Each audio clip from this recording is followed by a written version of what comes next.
Hello everyone, this is Endgame Art with another boxing, another offline gaming experience.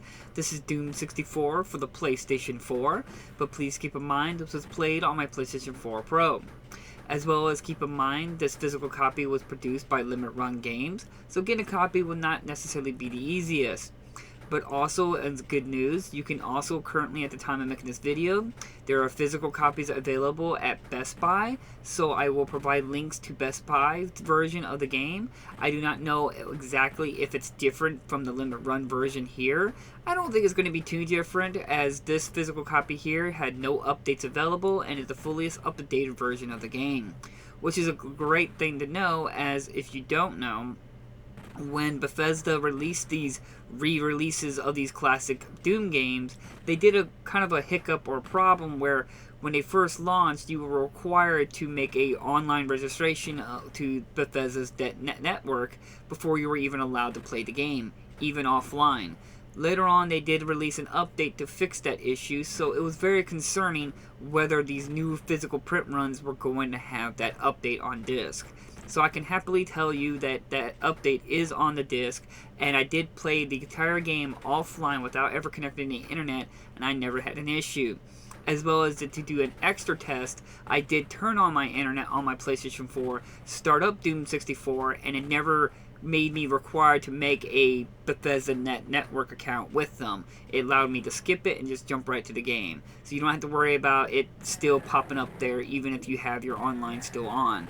Or if you disable your internet and connect it to the internet with it, and it'll keep popping up there like in Doom Eternal, keep telling you that you cannot connect to the internet. I didn't experience any of that. I tested all that and I didn't have any issues. So it is a completely offline, fully functional physical copy, which is glorious.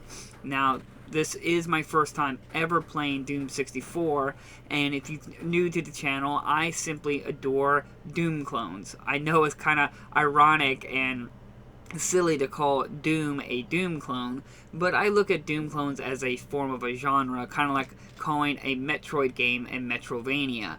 It's not really supposed to, it's more of like a genre of that style, like how we don't call Metrovanias not platformers, because it's got a bit of a different style and feel than, like, let's say Doom clone and an FPS.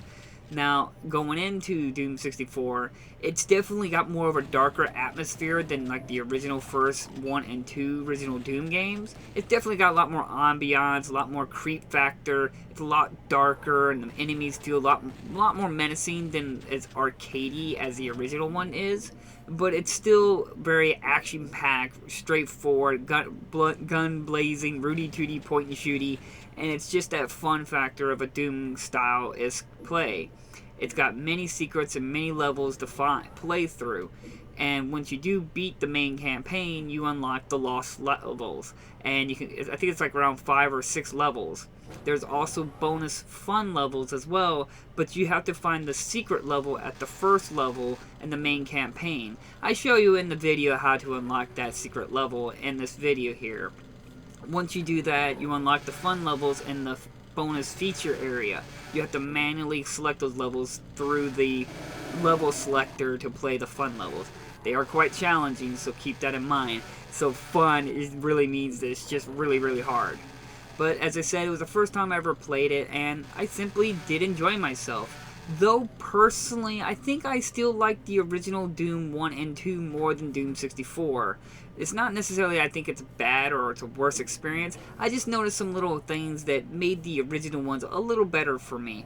Like the lack of animation in Doom 64 for the main character or the character you play as was missing. Like when you shoot your shotgun, you don't get to see them like cock the shotgun with his hand, or when you get the super shotgun, you shoot it and he puts like the 2 shells into the double barrel.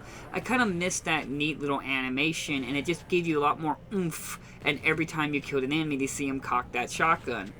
As well as that, of course, when you take massive amounts of damage, you don't have Doom Guy's face getting more and more bloodier or doing the facial expressions as you played.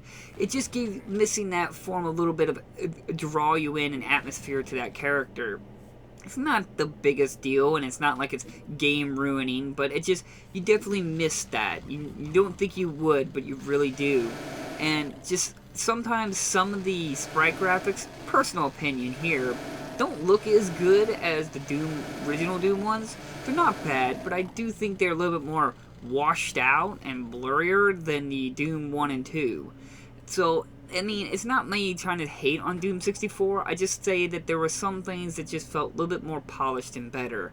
As well as that Doom 64 level layout seems a little bit more tighter and convoluted in certain areas. Like, I felt like there's a lot of hitting a random switch and then you have to figure out what that switch went to. And maybe I'm just forgetting Doom 1 and 2 because it has been a long time since I've ran through them, that how they worked, but I just felt like I was getting a lot more lost than usual when I played the original Doom games. But overall, I still had a blast playing this for my first time ever, and it just blows my mind that like this game was only available on the Nintendo 64 and it wasn't available on the PlayStation or Sega Dreamcast. Yeah, I always played Sega Genesis, but it's still a phenomenal game. I'm glad that they got a full remaster of it. It's still a phenomenal game. I just had a great time just running through the entire thing of it, playing the lost levels, playing the fun levels, and then of course, I'm almost to the point of platinuming the game. I don't think there is a platinum in the game, but there is like getting all the trophies. But we do have another Doom collection coming through Limited Run. I don't know if that's going to have another Best Buy release through them. I hope they do, because it is disappointing that these physical copies of these games are being such a small produced version. Since we had that Doom collection that recently came out and it didn't have all of it on disc, it only had the first Doom campaign, or Doom 2016, and it wasn't even updated. It was just a vanilla version of that game. So I'm really glad that we got this, and I was really glad to sit down and play it. Then some people probably have a lot of nostalgic memory with the game. Like I said, it was the first time playing it, and I do notice it's phenomenal. I just love Doom clones and their style. I don't know what is the draw line or the limit between what we call a Doom clone or an FPS.